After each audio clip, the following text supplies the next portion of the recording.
নমস্কার দর্শক বন্ধুরা, আমরা সবাই ঋষিকেশকে জানি যোগ, গঙ্গা আর লক্ষ্মণ ঝুলার শহর হিসেবে। কিন্তু আজ আমরা আপনাদের নিয়ে যাব সেই ঋষিকেশের এমন কিছু গোপন সৌন্দর্যের জায়গায়, যা এখনো বেশিরভাগ পর্যটকদের নজরের বাইরে। চলুন দেখে নিই ঋষিকেশের 5টি অফবিট গন্তব্য। নীলগড় জলপ্রপাত। ঋষিকেশ থেকে মাত্র 5 কিমি দূরে একটি মনোরম ট্রেক শেষে আপনি পৌঁছে যাবেন এই অপরূপ নীলগড় জলপ্রপাতে। কাচের মতো পরিষ্কার জল, চারপাশে সবুজ পাহাড় আর পাখির ডাক, একেবারে স্বর্গীয় অনুভূতি। এখানে গিয়ে জলে নামা, ছবি তোলা আর প্রকৃতির সান্নিধ্য উপভোগ করা সবই একসঙ্গে পাবেন। ঋষিকুণ্ড গরম জলের কুণ্ড।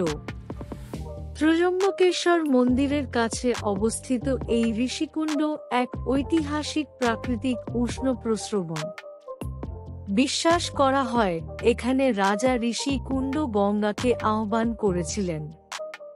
শীতকালে এখানে ডুব দিলে শরীর ও মন দুই-ই সতেজ হয়ে ওঠে। পর্যটকদের ভিড় কম থাকায় এটা এক নিঃসঙ্গ ও আত্মনিবিষ্ট অভিজ্ঞতা। এই সুন্দর জলপ্রপাতটি ফুলছড়ি আশ্রম থেকে একটু হেঁটে গেলেই দেখা যায়। শান্ত পরিবেশ, পাথুরে ধারা, আশেপাশে পাখির কোলাহল। এটি ট্রেকিং ও মেডিটেশনের জন্য এক আদর্শ স্থান। এখানকার পরিবেশ আপনাকে প্রকৃতির আরও কাছে নিয়ে যাবে। ঋষিকেশ থেকে প্রায় 6 কিমি দূরে অবস্থিত এই পাতনা জলপ্রপাত একটি ট্রেকিং প্রেমীদের স্বপ্ন।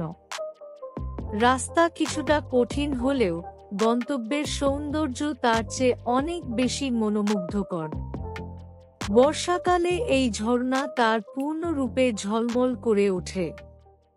মেরিন ড্রাইভ বা আস্থা পথ। পরিচিত ত্রিবেণী ঘাট থেকে শুরু করে গঙ্গার ধার ঘেঁষে এই প্রশান্ত আস্থা পথ আপনাকে নিয়ে যাবে ঋষিকেশের এক শান্ত, নির্জন জগতে। হাঁটতে হাঁটতে গঙ্গার ঢেউ, ঠান্ডা হাওয়া আর সূর্যাস্তের দৃশ্য সব মিলিয়ে এক অপরূপ অভিজ্ঞতা। ঋষিকেশ শুধু ধর্ম আর অ্যাডভেঞ্চারের শহর নয়, এখানে লুকিয়ে আছে এমন বহু ছোট ছোট স্বর্গ, যা আপনার ভ্রমণকে আরও গভীর ও অর্থবহ করে তুলবে। আজকের ভিডিও কেমন লাগলো জানাতে ভুলবেন না। আমাদের চ্যানেলটি সাবস্ক্রাইব করুন আরও অফবিট গন্তব্য জানার জন্য। ধন্যবাদ।